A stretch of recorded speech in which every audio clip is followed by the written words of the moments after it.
Et avant de décrypter les propos de Gérald Darmanin, j'accueille Clémence Guettet. Bonjour, bienvenue. Députée La France Insoumise NUPES de Seine-et-Marne. Merci Du d'être avec nous. Val-de-Marne. Du Val-de-Marne. Autant pour vous, faites bien de corriger. Première erreur, ça commence bien. Charles Zittenstuhl, quand on entend Gérald Darmanin ce matin, on a l'impression que finalement la crise est passée, que ce texte, que des mesures seront adoptées avant la fin de l'année, que finalement, ce n'est pas comme si rien ne s'était passé, mais quasi. Ah non, on ne peut pas dire que rien ne s'est passé hier. Hier, c'est un échec. D'ailleurs, Gérald Darmanin l'a dit lors de son 20h. Après, on peut lui faire crédit de garder son sang-froid. On sait aussi quelles sont nos priorités. Les Français attendent des mesures de fermeté pour mieux contrôler les flux migratoires. Et je pense que la priorité est notamment à toutes les mesures, on va dire, d'ordre public que contient ce projet de loi. Parce qu'on sait que nos policiers, nos gendarmes et nos agents de préfecture aujourd'hui sont empêchés de pouvoir expulser un certain nombre de personnes qui représentent une menace pour l'ordre public. On a eu d'ailleurs un triste fait divers il y a quelques semaines qu'il a une nouvelle fois monté. Et ça doit faire partie des priorités sur lesquelles nous devons trouver un accord rapidement. C'est un peu le sens de ce que se dit Gérald Darmanin. Clémence Guettet, il y aura des mesures qui seront prises avant la fin de l'année, issues de ce projet de loi qui a été retoqué hier? Ça, c'est pas vraiment à moi qu'il faut poser la question. Je suis un peu étonnée, en fait, de la réponse de mon collègue macroniste, parce qu'en réalité, je ne comprends pas la vision de l'Assemblée qu'ont tous ces gens qui s'expriment sur les plateaux de télévision depuis hier soir. Nous ne sommes pas le paillasson des ambitions présidentielles de M. Darmanin. Et quand nous votons, alors on en a très peu l'occasion depuis le début de ce mandat, mais quand nous votons, nous représentons le peuple et nous représentons des programmes pour lesquels nous avons été élus. Ça vous aura pas échappé pour des raisons très différentes. Mais l'enseignement principal de ce qui s'est passé hier, c'est que quand l'Assemblée vote, quand il n'y a pas une série de 49.3 qui s'abat sur nous, on rejette un projet de loi dont nous ne voulons pas. Donc la moindre des choses et le moindre enseignement, c'est de retirer ce texte et de passer à autre chose. Là, la Macronie s'entête. Le président de la République confirme que M. Darmanin est tout à fait apte à mener ce projet. Madame Borne, au passage, n'a rien à dire. Elle vient juste pour dégainer les 49.3 quand il le faut. Et la volonté du peuple que nous incarnons et que nous représentons dans notre démocratie est piétinée. Donc moi, je refuse ça. Nous demandons le retrait de ce texte. Mais la volonté du peuple, alors je ne sais pas si les sondages sont toujours la volonté du peuple, mais en tout cas, on a cet indicateur-là, ce sondage Odoxa du 1er novembre, 78% des Français qui étaient favorables à ce texte. Est-ce que ça n'aurait pas mérité au moins qu'on en discute? J'ouvre la discussion et vous allez évidemment continuer Mais on en a discuté quand même. Enfin, je ne veux pas laisser croire qu'on n'aurait pas parlé de ce texte et qu'on l'aurait rejeté sans en connaître le contenu. N'aurait pas été utile. Le Sénat en a discuté très longuement et l'a durci très largement. Il est revenu à l'Assemblée nationale et il y a eu 2 semaines d'examen en commission. Donc nous avons eu largement le temps d'en discuter. Nous savons ce que contient ce texte et nous savons que nous sommes contre. Par ailleurs, vous parlez de sondage. Une des grandes préoccupations des Français, c'est le pouvoir d'achat. On est en pleine crise inflationniste. Rien n'est fait sur ce sujet-là et la Macronie veut sans doute réembrayer dès le début de l'année prochaine à nouveau sur le même sujet, les obsessions qui confinent d'ailleurs au racisme et à la xénophobie sur ce sujet. Voilà, je veux dire qu'il y a d'autres préoccupations et par ailleurs il y aurait un autre projet de loi à faire, y compris sur ce sujet. Ne vous inquiétez pas, on va continuer à en parler, on est ensemble à un moment. Thomas Ménager, je pense que sur l'inquiétude des Français sur leur sécurité, vous ne me contredirez pas. Est-ce que ça ne méritait pas qu'on en discute ? Ça a été dit, il y a eu un débat en commission des lois et il n'y avait plus aucun espoir. En commission des lois à l'Assemblée nationale, on a vu qu'il y a eu une alliance entre Renaissance et la NUPES pour détricoter tout ce qui avait été mis dans ce texte, notamment vers de la fermeté par le Sénat. Donc il n'y avait plus de possibilité d'aller vers une réponse aux attentes des Français qui attendent majoritairement de la fermeté. Nous, on voit qu'on est dans une crise démocratique, il y a un blocage. Il y a 2 possibilités que nous proposons aujourd'hui au gouvernement. C'est le référendum sur l'immigration. Vous parliez des sondages, 75% des Français attendent d'être consultés sur cette question et une dissolution, c'est ce que Jordan Bardella a appelé ce matin le gouvernement et le président de la République donc à dissoudre l'Assemblée, à retourner aux urnes parce que quand il y a une crise dans la 5e République, la 5e République a été pensée ainsi, Debré le disait très clairement, très simplement, il faut retourner aux urnes, il faut que les Français puissent s'exprimer. On entendra dans un instant Jordan Bardella qui a fait candidature pour être Premier ministre dans un gouvernement de cohabitation ce matin. Stéphane Audulier, comme ça on va lancer les débats avec tout le monde. Gérald Darmanin, est-ce qu'il peut rester en poste? Est-ce qu'il peut continuer à porter ce texte? Est-ce que c'est aussi sa tête que vous vouliez hier? Non, écoutez, je ne pense pas que c'est un problème de personne. ce qu'on Pas tout à remarque... fait ce qu'il dit. Pardon ? Ce n'est pas tout à fait ce qu'il dit, lui. En tout état de cause, il a pris ses responsabilités puisqu'il a présenté sa démission au président de la République qui l'a refusé. Mais ce que je voudrais dire quand même, parce que depuis tout à l'heure, on parle beaucoup du Sénat. Et en fait, le grand vainqueur de ce circus politicus qu'on a vécu hier soir, c'est le Sénat. Sur le fond et sur la forme. Sur le fond, le texte, il a été enrichi, durci, débattu, voté par le Sénat. Et sur la forme, on n'a pas assisté au Sénat à ces batailles, on va dire, qui sont un déshonneur un peu pour le débat parlementaire. Vous parlez de quoi? Vous parlez du vote?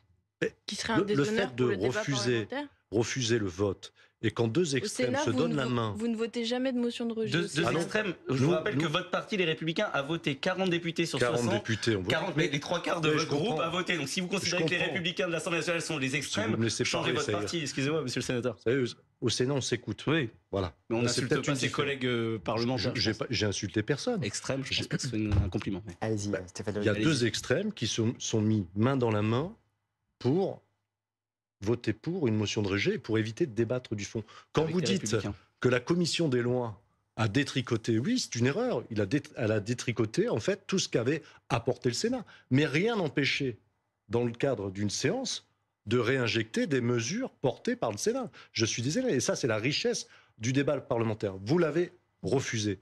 Aujourd'hui, ce qui se passe, et c'est ce que je demande au gouvernement, c'est-à-dire vous avez un texte qui a été voté par une des deux chambres.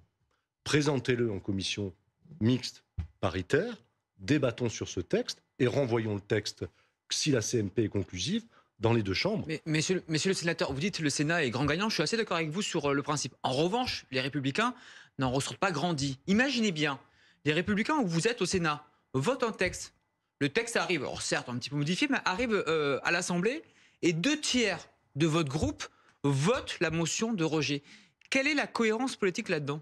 Non, la cohérence, c'est par rapport à la commission des lois. Il s'est passé un détricotage pur et simple de toutes les avancées. Vous exagérez un petit peu quand même. Ah bah, attendez, le rétablissement du délit de séjour irrégulier, l'AME... Donc les par rapport Républicains à l'AMI, ont bien fait de voter la motion de rejet, vous dites. J'aurais pas été dans cette position-là. Vous ne l'aurez pas voté, vous. Moi, vous je me député. serais abstenu, mais je comprends la frustration des Républicains qui voient un texte détricoté à travers la commission des lois. Mais encore, moi, je crois au débat parlementaire. Encore une fois, on ne peut pas s'arrêter à attendre 3 ans ou 4 ans la venue d'un des deux leaders des extrêmes pour voir un nouveau monde arriver. Au contraire, je pense qu'il y a des mesures concrètes qu'il faut prendre dès maintenant. C'est pour ça que je propose de réinjecter en CMP le texte issu du Sénat et voir comment 7 députés et 7 sénateurs peuvent s'entendre sur un texte équilibré. Avant de débattre de la suite, parce que les conséquences politiques de ce texte sont évidemment importantes, on a parlé de Gérald Darmanin, la question d'un remaniement, la question d'une dissolution, est-ce qu'il faut aller par là? On va faire un petit point sur ce texte, sur les différentes possibilités, cette fameuse commission mixte paritaire notamment, on va voir ça avec nos éclaireurs. Et c'est Fanny Wegscheider qui nous rejoint. Fanny, quelles sont donc les options possibles pour ce texte maintenant? Eh bien, il y en a 3. Regardez, la première option, on va partir de la plus probable à la moins plausible, eh bien, c'est donc que le gouvernement convoque une CMP, une commission mixte paritaire composée de 7 députés et de 7 sénateurs, avec pour objectif donc de parvenir à un accord sur un texte commun. Alors cette CMP, elle est très largement composée de personnes de droite, et donc le risque pour le gouvernement, eh bien, c'est que le texte qui en ressorte soit durci, et donc que ce soit plus compliqué à voter ensuite à son retour à l'Assemblée. En termes de délai, la convocation de cette commission mixte paritaire, ça pourrait être assez rapide. Ça pourrait se faire avant les fêtes de fin d'année. Deuxième scénario à présent, là aussi, scénario très probable, c'est celui tout simplement de la poursuite du parcours législatif du projet de loi, c'est-à-dire un retour au Sénat en deuxième lecture, avec pour but donc de réécrire un nouveau texte. Ce texte, eh bien, comme vous le savez, le Sénat est très largement à droite, eh bien, pourrait ressortir plus proche de celui qui a été présenté en première lecture, donc un texte plus dur et avec les mêmes difficultés ensuite s'il devait retourner à l'Assemblée. Voilà pour ce deuxième scénario. En termes de timing, c'est un peu plus serré. Le calendrier du Sénat, lui, est très chargé d'ici les fêtes de fin d'année, mais on ne sait jamais, ça peut toujours s'arranger. Et puis, je vous donne la troisième hypothèse, même si elle a été écartée, notamment par Gérald Darmanin hier, mais à titre d'information, ce qui pourrait être fait, c'est tout simplement un retrait pur et simple du projet de loi, donc par le gouvernement, option donc écartée, avec la révélation d'un désaveu pour le gouvernement et donc le risque d'une crise profonde qui naîtrait au sein du gouvernement. Alors hypothèse 1, 2 ou 3, le gouvernement va prendre sa décision aujourd'hui. Quoi qu'il en soit, Gérald Darmanin l'a rappelé ce matin lors de son déplacement, il va devoir prendre des décisions avec pour objectif de voter un texte d'ici la fin de cette année 2023. Merci beaucoup Fanny pour toutes ces explications. Le chef de l'État qui a réuni avant le Conseil des ministres Elisabeth Borne, Gérald Darmanin, le ministre du Travail également Olivier Dussopt. Et tout cela autour du chef de l'État et Laurent, parce qu'on est dans une crise beaucoup plus grave. Aujourd'hui, je le disais, la question qui se pose, c'est comment on continue à faire 3 ans de quinquennat dans ces conditions. Est-ce qu'on remanie? Est-ce qu'on dissout? Qu'est-ce qu'on fait? Alors, on est dans une crise politique, on n'est pas dans ce qu'on appelle une crise de régime. Le régime peut continuer à fonctionner, mais la crise politique, elle est majeure. Et autant je comprends la position de Clémence Guettet il y a un instant qui dit « Moi, j'ai voté une motion de rejet, je veux que le texte disparaisse », autant j'ai du mal à comprendre les positions des uns et des autres, y compris celle du gouvernement qui dit on va faire revenir le texte par la fenêtre, ce sera plus du tout mon projet, mais je vais partir du projet du Sénat. Mais un projet dont le gouvernement ne voulait pas. Et à l'inverse, la droite dit le projet du Sénat était formidable, on aurait pu en discuter à l'Assemblée, mais les mêmes républicains à l'Assemblée disent finalement, nous, on ne veut pas en discuter. Franchement, les gens qui regardent ça, même si on s'accroche pour essayer de comprendre le fonctionnement de notre démocratie, c'est pas toujours simple à comprendre. Le fonctionnement, oui, mais les postures des différentes formations politiques, mais honnêtement, c'est pas simple. Ensuite, vous me posez la question, et je vais tenter d'y répondre, c'est quoi les solutions qui s'offrent à Emmanuel Macron et à l'exécutif? Il y en a plusieurs, il n'y en a eu aucune qui est satisfaisante. La première, changer de ministre de l'Intérieur. Ça changera quoi si vous ne changez pas de politique? Changer de Premier ministre, ça changera quoi? Prendre quelqu'un chez les Républicains pour élargir la majorité? Les Républicains n'en veulent pas. Dissoudre l'Assemblée nationale, il y a de fortes chances pour que la situation soit encore pire pour Emmanuel Macron et la majorité. Et au-delà de ça, que l'Assemblée soit encore plus ingouvernable qu'elle ne l'est actuellement. Donc en réalité, il n'y a pas de bonne solution. Moi, j'ai tendance à dire que la meilleure des solutions, c'est toujours de retourner devant le peuple et de donner la parole au peuple. Donc, a priori, la dissolution.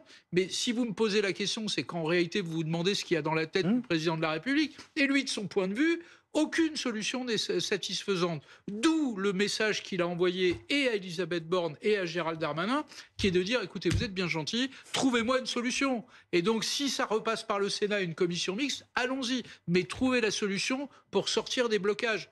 Honnêtement, il n'est pas impossible qu'à l'arrivée, il n'y ait aucun texte sur l'immigration. Pour 2 raisons. D'abord parce qu'il va falloir trouver une position commune.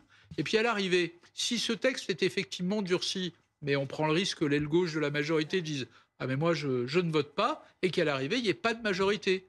Alors il y a encore la solution du 49.3 à la fin. Mais franchement, peut-être qu'un texte d'une telle gravité mérite mieux qu'un nouveau 49.3. Je compte sur vous pour trouver des solutions. Charles Zittenstuhl, que fait la majorité demain? Comment vous reprenez le contrôle et vous essayez de gouverner en ayant des textes qui passent? Est-ce que c'est la fin du en même temps? Est-ce qu'on dissout? Qu'est-ce qu'on fait?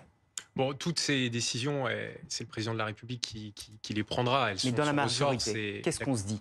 Qu'est-ce qu'on se dit? C'est qu'on a passé un très mauvais moment hier. Je pense qu'il ne faut pas faire de déni de réalité. Que le texte immigration est compliqué depuis maintenant 1 an et demi, parce que toute cette affaire a commencé à l'été 2022, que pour le moment, de façon factuelle, il n'y a pas de majorité à l'Assemblée nationale pour passer ce texte. C'est ce qu'on a vu hier de la réalité crue. Est-ce que c'est un échec d'Elisabeth Borne? Il faut changer la première. Des chiffres. On a aussi vu hier à l'Assemblée nationale beaucoup de postures, et d'ailleurs qu'on sent un peu sur le plateau. C'est-à-dire que notamment on a des représentants de l'extrême gauche et des représentants de l'extrême droite qui se sont unis sur un texte, alors qu'ils ont des visions diamétralement opposés sur l'immigration. Et je pense que tout ça, je pense que les Français n'y comprennent pas grand-chose. Et moi, ce qui m'inquiète beaucoup dans le débat que nous avons depuis quelques heures sur ce texte-là, c'est que les principales mesures de ce texte recueillent un soutien important de la part des Français. Oui, mais on avance. Non, on n'avance pas. Là, on stagne. Si. On avance.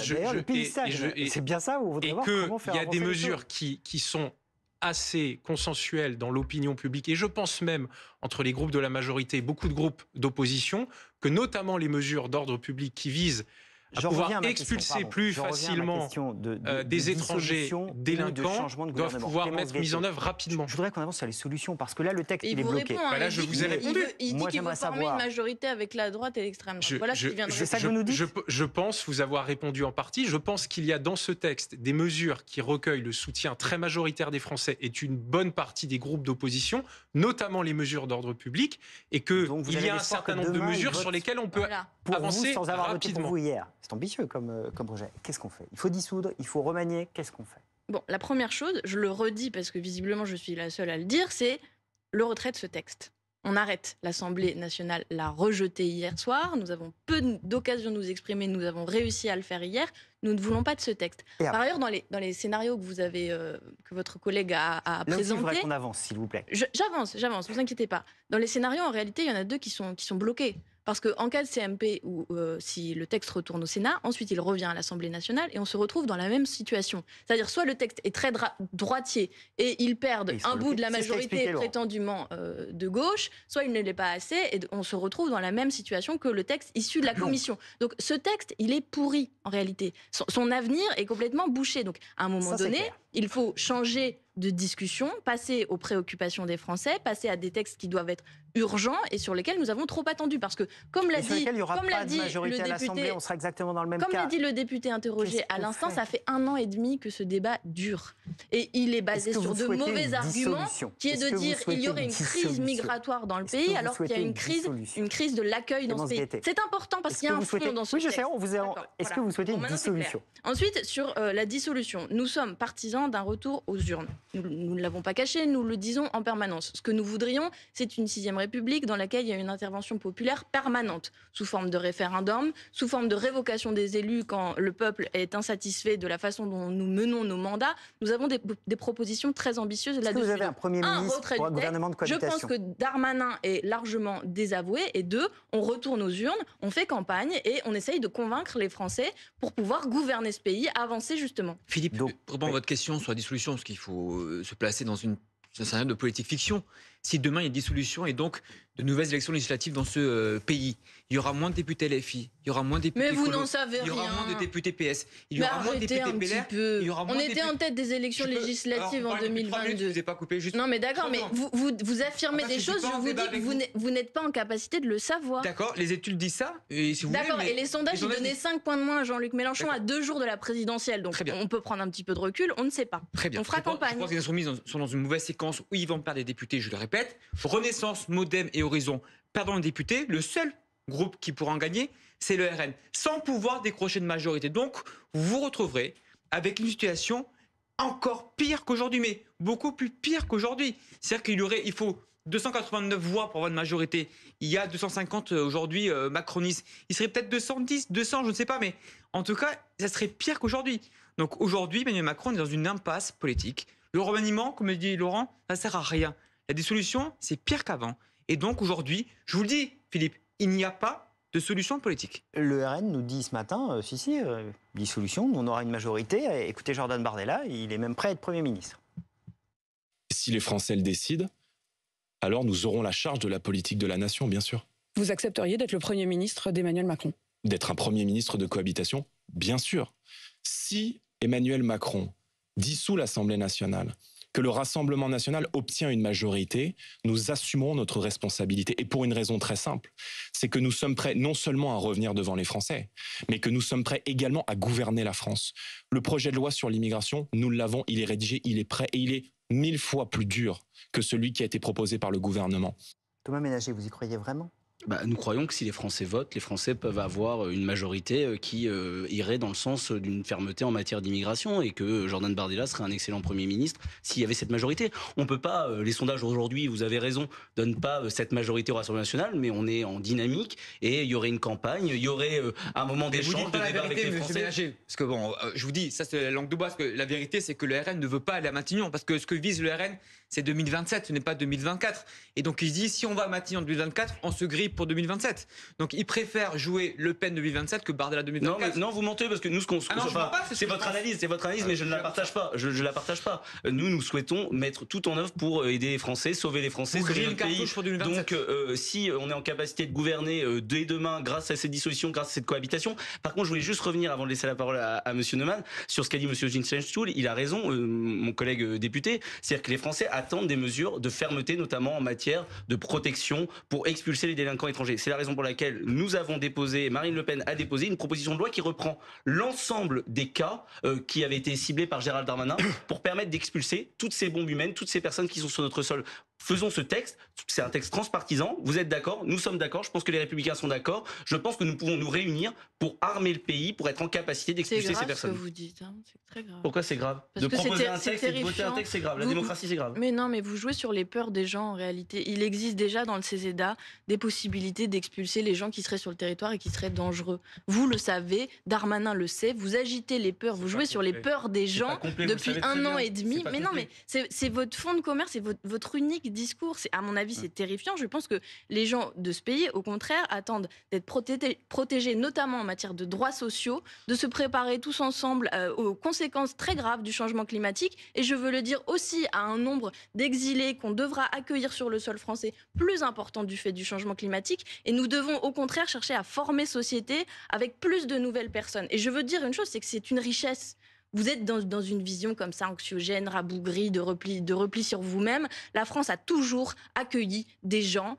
Ça a formé, sur le plan culturel, de la langue, etc., un phénomène de créolisation qui nous pour l'attentat terroriste de Dominique Bernard, pour l'attentat terroriste de la semaine dernière, Monsieur, vous êtes ridicule. Vous êtes ridicule. Vous n'y croyez pas une seconde. Vous êtes ridicule. Vous savez très bien que nous avons voté sur des c'est un rejet du texte et non une alternance en commun. Non mais honnêtement, monsieur, je comprends que vous soyez embarrassé parce que c'est un mauvais moment pour vous. Vous l'avez dit, vous avez eu l'honnêteté de le dire. Maintenant, vous devez prendre vos responsabilités. C'est votre majorité, enfin en tout cas, c'est vous qui êtes au gouvernement aujourd'hui dans le pays. Nous sommes dans une situation de crise politique, de blocage. Et en réalité, ce qu'on dit aujourd'hui en examinant toutes les hypothèses, c'est que nous sommes en train de faire le procès de la Ve République et de ces inconsistances qui ne permettent pas de gouverner quand aujourd'hui le peuple a des opinions aussi différentes. Pardon ?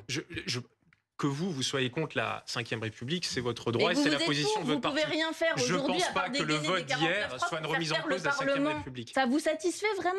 Parce que vous-même, vous êtes un paillasson, vous savez. Ça peut vous faire rigoler pour les oppositions, mais vous-même, vous ne servez à rien à l'Assemblée nationale. D'accord, mais vous devriez défendre la démocratie parlementaire. Vous devriez être fier du fait que nous puissions voter. On peut être en désaccord, mais il ne faut pas s'insulter sur un plateau. Mais parce que vous avez un rôle, une vision de votre propre rôle qui est insultante en réalité. Vous devriez être à nos côtés quand nous défendons la démocratie parlementaire et le droit de voter. On va faire une mini-pause pour faire retomber les esprits. Et évidemment, je vous entends dans un instant. Vous restez tous avec nous. On va faire un petit point météo. On se retrouve tout de suite. Une belle connexion entre nous. La météo avec SFR et du service client de l'année pour la 2e année consécutive. Votre météo avec Revolut Business, la banque en ligne qui simplifie vos transactions internationales et dépenses d'entreprise.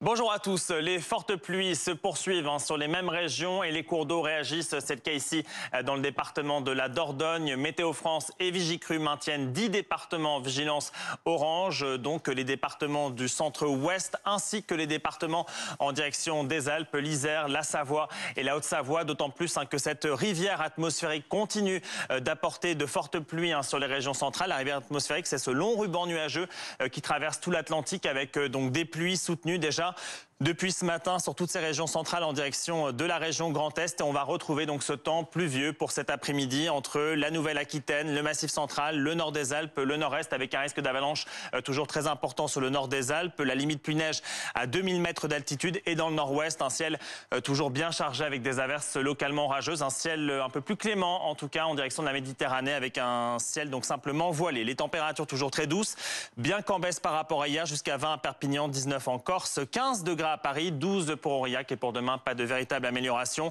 avec un ciel toujours bien chargé. Les températures baissent un peu, la limite pluie-neige va aussi un peu baisser et les conditions resteront plus ensoleillées en Méditerranée, mais au prix du vent, de fortes rafales de vent. Très belle journée. Une belle connexion entre nous. C'était la météo avec SFR, élu service client de l'année pour la 2e année consécutive. C'était votre météo avec Revolut Business, la banque en ligne qui simplifie vos transactions internationales et dépenses d'entreprise. 11h sur BFM TV, la suite du live BFM et les débats se sont poursuivis sur le plateau du live BFM parce que la crise politique est là et les réponses ne sont pas évidentes, c'est le moins qu'on puisse dire. Est-on dans une impasse? Faut-il dissoudre? On en était là. Stéphane Le Rudulier, on ne vous avait pas entendu sur cette question encore. Faut-il dissoudre aujourd'hui? Est-ce la seule solution? En tout cas, il y a un blocage, il y a une crise politique majeure et je crains fort que si nous n'avons pas de solution assez radicale, on légifère sur la taille des abris de jardin et pas sur un projet de société. On le voit bien. La taille des cras, en l'occurrence. On le voit bien. Réforme des retraites, ça a du mal à passer. C'est un projet de société. Projet PJL immigration, même vote. On va arriver sur un PJL fin de vie annoncé pour février. Je crains fort que là aussi... Le pays est bloqué. En tout cas, sur le projet politique d'Emmanuel Macron, je pense qu'il est bloqué. Effectivement, la dissolution, c'est un risque à prendre, mais je crains fort que ça soit le seul que le gouvernement, en tout cas que le président de la République, devra prendre à un moment donné s'il veut avancer, quitte à se retrouver effectivement avec un paysage au niveau de l'hémicycle de l'Assemblée nationale qui ne soit pas en sa faveur. Mais en même temps, retournons vers le peuple. On ne peut pas continuer comme ça pendant 3 ans. À quoi va servir l'Assemblée nationale si ce n'est avoir des textes mineurs, des textes techniques qui n'arriveront pas à faire évoluer le projet de société d'Emmanuel Macron. Donc, je serais tenté de dire dissolution. Le deuxième pari qu'il peut faire, c'est un remaniement, mais un remaniement à ce moment-là avec une marque très forte, une marque à droite. Je pense notamment en tant que Premier ministre à Gérard Larcher, par exemple. Donc vous êtes pour une coalition majorité macroniste, gouvernement de droite, avec des poids lourds de droite sur l'ensemble des postes. Ça s'appelle un accord de gouvernement, ça s'appelle. Non, pas un accord de gouvernement. Donc une cohabitation. Une cohabitation avec les LR. Donc il faut une dissolution. Il faut que vous gagniez les élections législatives, ce que vous ne gagnerez pas. Gagner, ça on verra. Je veux dire, on ne va pas jouer les pronostiqueurs. Non, de toute façon, il faut rendre la parole au peuple. Moi, j'en suis convaincu.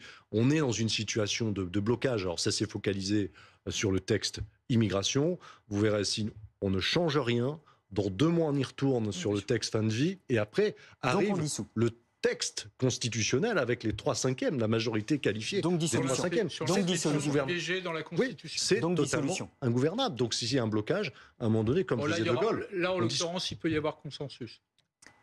Alors, je sais pas, je suis pas... Dissolution, changement de gouvernement, accord de gouvernement avec les LR. On va revenir sur tout cela. Benoît Galeret, vous nous avez rejoint. Si toutes ces discussions, elles se posent aujourd'hui, si elles s'imposent même, c'est parce que la crise est bien là, depuis hier soir, et au regard de toutes les réactions qui s'enchaînent.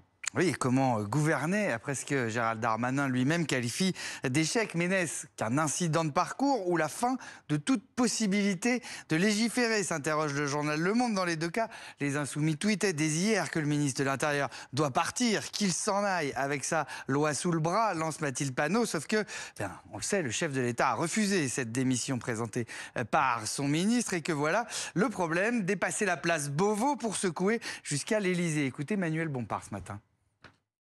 Dans une démocratie normale, le ministre aurait dû partir, il aurait dû emmener son texte de loi avec lui.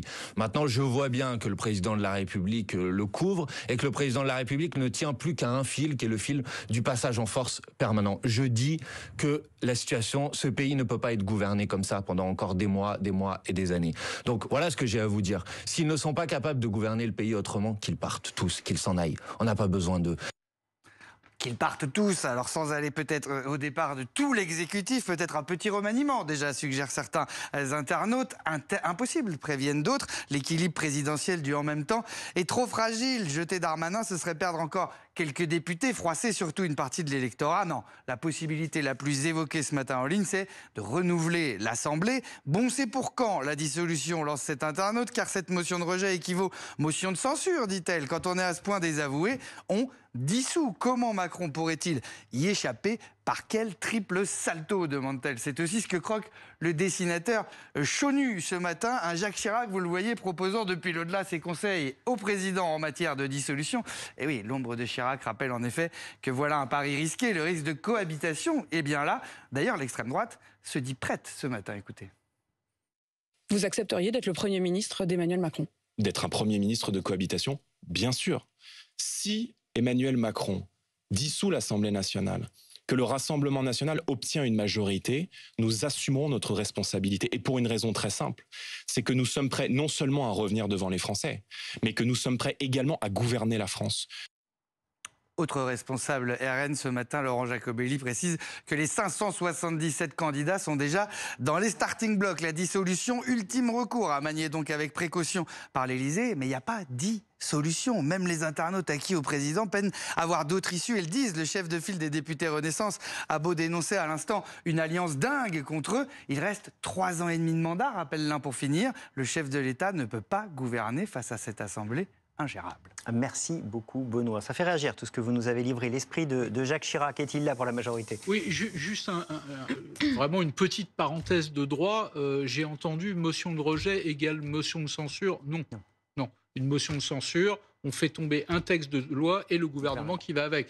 Une motion de rejet, c'est juste le texte qui est rejeté, libre ensuite à l'exécutif de retirer son texte, c'est votre choix, de permettre au texte de poursuivre son parcours parlementaire, de le modifier complètement, de virer ou de garder le ministre qui portait ce texte. C'est autre chose. Une motion de rejet, d'ailleurs, ça fait partie du règlement intérieur de l'Assemblée nationale. La motion de censure, c'est autre chose. Là, ça illustre juste le blocage dans lequel on se trouve, le blocage du pays. Sur un texte. Esprit. Non, mais ce que je voulais dire, un petit peu plus global que ça, aussi, c'est que c'est vrai que là, la situation, elle est compliquée, donc on dramatise. C'est de bonne guerre. Rappelez quand même que depuis 1 an et demi, l'Assemblée nationale, en réalité, elle fonctionne, elle tourne. Nous avons voté la quasi-majorité des textes. De majorité. Non, mais les 49.3 sur le budget que le gouvernement est obligé d'utiliser. Mais il y a des textes fondamentaux qui ont été votés au cours des derniers mois. Je pense à la loi de relance du nucléaire, je pense à la loi d'orientation du ministère de l'Intérieur, la loi de programmation de la justice. Mais ce sont des textes majeurs qui ont été votés, qui sont passés sans aucune difficulté. Est-ce qu'on peut continuer comme ça? Mais bien sûr. Mais parce que l'Assemblée nationale. Mais moi, je pense que l'Assemblée nationale fonctionne, qu'on voit qu'il y a sur certains textes extrêmement compliqués. Il y a eu les retraites. Maintenant, il y a le projet de loi immigration où il y a des situations de blocage. Mais il y a beaucoup de sujets fondamentaux pour la nation. J'ai cité le nucléaire, la police, la justice, où l'Assemblée nationale a montré qu'elle était en capacité de voter des textes j'ai pas le sentiment que l'Assemblée nationale fonctionne. Sans aucune difficulté. Et là, on parle du projet de loi immigration. Et je pense qu'il y a d'autres sujets qui vont arriver devant nous, que ce soit la recherche, que ce soit l'éducation, que ce soit l'organisation des collectivités territoriales, qui sont des sujets fondamentaux pour le pays, où on pourra travailler, majorité, une partie des oppositions, sans aucune difficulté. Tous les textes que vous avez cités, c'était la droite. Pour être factuel, Philippe, aujourd'hui, à l'Assemblée, la très grande majorité des textes passe. Oui, bien sûr. Hors texte budgétaire qui passe par 49.3, donc au passage en force, mais sinon ça passe. Sauf que, je pense qu'il y aura un avant et un après immigration. Et que les relations entre les groupes, les retraites. Nous verrons. On disait pareil après les retraites. Je pense qu'il y aura un avant et un après. Là, les oppositions ont vu qu'elles pouvaient déstabiliser le gouvernement, qu'elles pouvaient peut-être le faire tomber, ça nous verrons. Et donc il y aura un avant et un après. Et rien ne se passera comme avant, après cette loi immigration. Un avant, un après? Ce qui est sûr, c'est que c'est pas la même chose une motion de censure et une motion de rejet. Je pense que ce que le tweet voulait dire, c'est que symboliquement, ça portait un peu cette charge dans le moment politique que nous vivons. C'était aussi de dire cette politique, ce ministre, ce gouvernement, on n'en veut pas. Je pense qu'il y avait un message, comme l'a dit Manuel Bompard, où ils pourraient tous s'en aller et on pourrait faire autrement et faire mieux vraisemblablement. Là, on a une Macronie en réalité qui cherche à aller à droite, c'est très clair, qui fait des appels du pied pour trouver une majorité de circonstances. Ils ont redécouvert hier, ce qu'ils découvrent de temps en temps quand ils ne mettent pas de 49.3, c'est qu'ils sont largement minoritaires. Voilà la situation. Mais l'Assemblée fonctionne. Notre rôle, c'est de représenter les gens qui nous ont élus. Voilà, sur un programme. l'Assemblée fonctionne. Mais la motion de rejet, Ah oui. c'est un fonctionnement. Bien Rejeter sûr. un texte, c'est un fonctionnement tout à fait ordinaire de la J'ai démocratie. pas dit l'inverse, Madame Guettet, si Voilà. vous avez bien écouté ce que je raconte. C'était pas arrivé. Il y a eu un pardon, vote, on l'a c'était- perdu, pardon, c'est comme ça. Oui, c'est ça. Ça n'était pas arrivé depuis 25 ans. Oui. La dernière et fois, bien c'était sûr. pour le pass 98. en Mais est-ce 98. que le Et pays surtout, peut avancer comme ça pendant 3 ans sur un texte où un ministre a autant investi, préparé le terrain médiatiquement, fait des appels du pied à la droite, à l'extrême droite. Bon, évidemment, pour eux, c'est un séisme politique. Nous avons été dans notre rôle. Nous ne voulons pas de ce projet de loi qui est ignoble. Nous n'en voulons toujours pas et nous voulons nous voulons qu'il soit retiré complètement et pouvoir passer à autre chose, ce qui préoccupe vraiment les gens aujourd'hui. Est-ce que le pays peut avancer? L'Assemblée fonctionne dans ses institutions, vous avez raison, mais est-ce que le pays peut avancer comme ça pendant encore 3 ans? L'inquiétude qu'on peut avoir, c'est ce qu'a dit notre collègue sénateur, c'est qu'on n'aille que sur des textes consensuels, des petits textes, et pas sur des réformes majeures. Et l'immigration fait partie de ces sujets où les Français attendent des réformes majeures. Il y a un certain nombre de cas où il y a besoin de légiférer pour se doter d'un arsenal supplémentaire. Nous souhaitons faire rentrer le droit de la nationalité, le droit des étrangers dans la Constitution pour être en capacité que les juges puissent expulser notamment toutes les personnes qui sont des dangers pour les Français. Je pense que par contre, il y a un sujet sur lequel on arrive à tous être d'accord. C'est quand même le référendum. Je pense qu'on a tous dit que quand il y avait une telle crise politique, il fallait retourner aux urnes d'une manière ou d'une autre. Pourquoi le président de la République, après avoir ouvert cette porte lors des rencontres de Saint-Denis, lors de cette initiative d'ampleur qui a fait pchit, faut être honnête, ne va pas vers ce référendum? 75% des Français attendent ce référendum et il y a un grand nombre de thématiques sur lesquelles il y a le consensus. 87% des Français attendent qu'on expulse la totalité des fichiers S étrangers qui sont des dangers pour les Français. Deux précisions, pardon, Monsieur Ménager. D'abord, un référendum sur l'immigration aujourd'hui, c'est impossible. Donc il faudrait faire un premier référendum pour autoriser un référendum sur l'immigration. Ça veut dire qu'on aurait la réponse que dans 12 ou 18 mois, premier point. Et deuxième point, ce que l'on soumettrait à l'issue de ce parcours constitutionnel au référendum, ce serait un projet de loi. Oui. Mais là, ce projet de loi, on l'aurait soumis à référendum, vous auriez voté contre. Oui, mais il y aurait eu un débat. Voilà, il y aurait eu un débat. Il y aurait nous, on a notre projet qu'on souhaite soumettre à référendum. Donc c'est sûr que ça serait différent. Moi, je pense vraiment que la crise n'est pas cantonnée à ce sujet et à ce projet de loi. C'est ce que je disais juste avant. Je pense que ça portait une charge symbolique aussi forte qu'une motion de censure, parce que cette crise politique, elle date des gilets jaunes qui ont été réprimés dans la rue. Elle date du mouvement des retraites où Macron a fait passer en force sa réforme qui fait travailler tout le monde 2 ans de plus. Et c'est pour ça qu'on parle bien de crise politique. Il y a une profonde défiance du peuple à l'égard de la façon dont Macron gouverne. Oui, je vais aller dans la même veine que Laurent Neumann. Ça fait plusieurs fois que j'entends parler de dire qu'il faut rendre la parole aux Français sur l'immigration. Sauf que l'article 11 de la Constitution est très clair aujourd'hui. Non, il n'est pas clair, chers collègues. Je vous laisse finir, mais il n'est pas clair. Écoutez, nous ne pouvons pas consulter les Français sur cette thématique-là.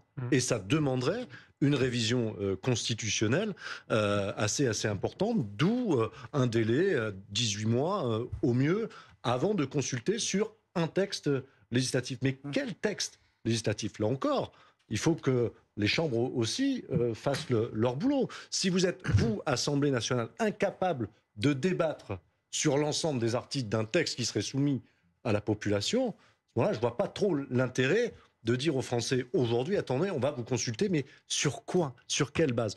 Encore une fois, aujourd'hui, et je le dis, si on veut sortir de cette crise sur le texte, il n'y a qu'une seule voie de passage, c'est la commission mixte paritaire. Le scénario 2, c'est pas la peine. On a déjà débattu au Sénat, on a déjà notre texte. Et après la Ça sert à rien CMP, il de se passe renvoyer quoi au- après la CMP? Après la CMP, Ça c'est aux revient à chambres de l'Assemblée prendre- nationale. c'est aux chambres de prendre Ça leur- revient leurs décisions. le dernier mot revient à l'Assemblée nationale. On se retrouve dans la même situation. Si on a une CMP conclusive, Si tout le monde se met d'accord, sénateurs et parlementaires associés dans cette commission. Mais sauf que les Dans les deux chambres. LR de l'Assemblée, vous avez bien compris qu'ils n'ont pas exactement la même C'est position que pas vous vrai au ce que vous Sénat. dites. C'est pas vrai ce que vous dites, parce que hier, le président Ciotti a bien dit, le seul texte qui nous va, c'est celui du Sénat. Donc, Oui, mais là, une partie de la Macronie décrocherait dans cette situation. Donc, c'est Mais faux nous ce que vous verrons dites, bien. c'est de la fiction. Il n'y a On pas est de loin texte d'avoir un qui veut accord, faire si un le texte accord. est bien, on est bien procédure d'accord. législative normale. Je voudrais juste qu'on fasse un petit point factuel. On a ces images de l'Elysée. Il y a eu cette réunion de crise à 9h30 avant le Conseil des ministres. Conseil des ministres exceptionnellement un mardi. C'était avant la crise politique qu'on connaît. Qu'est-ce qui va se passer après, aujourd'hui? Il va y avoir un point presse d'Olivier Véran. On va évidemment poser beaucoup de questions sur est-ce que oui ou non, commission mixte paritaire, au retour au Sénat. Il y a un déjeuner en tête-à-tête avec Emmanuel Macron, Elisabeth Borne, où où évidemment il sera question principalement de ce sujet. Et on attend la fumée blanche d'ici à ce soir pour savoir quelle sera la suite parlementaire à donner à ce projet de loi immigration. Le gouvernement veut aller vite, donner une réponse rapide pour ne pas donner l'impression qu'il y a un flottement au sommet de l'État, même s'il y a clairement, je vous le dis, un flottement au sommet de l'État. Allez, on va retrouver Anthony Lebos dans un instant à l'Élysée. On évoquait le remaniement, un accord de gouvernement à droite. Qui comme Premier ministre, du coup? L'homme qui a l'habitude du consensus, c'est Gérard Larcher, incontestablement. Gérard Larcher, Premier ministre. Je pense que c'est l'homme à droite qui ferait qu'on pourrait se rassembler. L'homme qui insulte les oppositions et qui leur dit de fermer leur gueule, donc. À un moment donné, ça démarrerait mal, quand même. Hein. Jean-Luc Mélenchon, pour vous? Donc, vous avez entendu ce qu'il vient de dire, Gérard Larcher. C'est il y a 3 jours qu'il vient de dire à Jean-Luc Mélenchon, qui représente le plus gros parti d'opposition du pays, qui lui a dit ferme ta gueule. Donc je pense que ça n'est pas non plus une situation. Je pense que vraiment là, on est dans une situation de blocage. Donc retour vers les urnes, c'est clair. Soyez un peu plus respectueuse du deuxième personnage de l'État. Si Gérard Larcher... Je suis parfaitement respectueuse. Figurez-vous que c'est un petit peu lui qui a manqué de respect. Non, pas du tout. C'est-à-dire qu'à un moment donné, quand on est anti-républicain, je pense qu'il a eu en fait la réponse à ses agissements de ces derniers mois. Donc c'est normal de dire ferme ta gueule à l'opposition. Alors on va pas refaire le débat du ferme ta gueule. On aura dit une bonne chose pour toutes. On va refaire le débat. Non, juste une chose, parce que évidemment tout le monde, comment vous avez dit, voie de passage. Voilà, tout le monde cherche une voie de passage. Celle que je vais énoncer, pour le moment, elle semble écartée, mais elle existe. Elle existe. Le gouvernement peut très bien reprendre ce texte et dire je prends acte. Le texte a été rejeté et je vais le concevoir autrement. Et on le découpe. Exactement. Ouais. Et donc, ce n'est pas un renoncement au texte, c'est un renoncement à ce texte-là, mais pour le scinder en 2 nouveaux textes. Et là, pour le coup, il pourrait y avoir sur la partie, je mets des guillemets, répressive, une majorité pour le voter. Et sur la partie, je mets encore des guillemets, intégration par le travail, régularisation dans les métiers en tension, etc. Pardon ? Il ne va pas rester grand-chose de ce côté-là. C'est vrai qu'il ne resterait pas grand-chose. Mais ça peut être aussi une voie de passage. Et je pense que dans l'exécutif, on est en train de réfléchir à ça. Renoncer à ce texte, ce serait Waterloo, morne pleine, défaite en race campagne. Mais si c'est pour dire immédiatement, on reboutique le texte autrement, c'est plus tout à fait un renoncement. Donc vous cherchez des voies de passage, je vous en propose une. Et je vais rebondir par rapport à ça. C'est lui qui sera Premier ministre, c'est lui qui sauve la République. Le Sénat, au départ, voulait sortir bien sûr les 2 articles, l'article 3 et l'article 4, relatifs justement à cette régularisation. Et d'ailleurs, si vous me permettez, le gouvernement a commencé à déjà faire ça. Regardez ce qui s'est passé avec l'AME. Le Sénat dit suppression. Le gouvernement dit on le rétablit. À l'arrivée, on dit il y aura une réforme dans un autre texte après. Ils ont déjà commencé à envisager l'idée de reboutiquer ce qu'il y avait à l'origine dans le texte. C'est une voie de passage. On scinde le texte. Et là, peut-être que sur 2 textes de nature différente, il pourrait y avoir des majorités de consensus, j'ose pas le dire. Un texte à la découpe, ça aurait peut-être été la bonne solution à anticiper.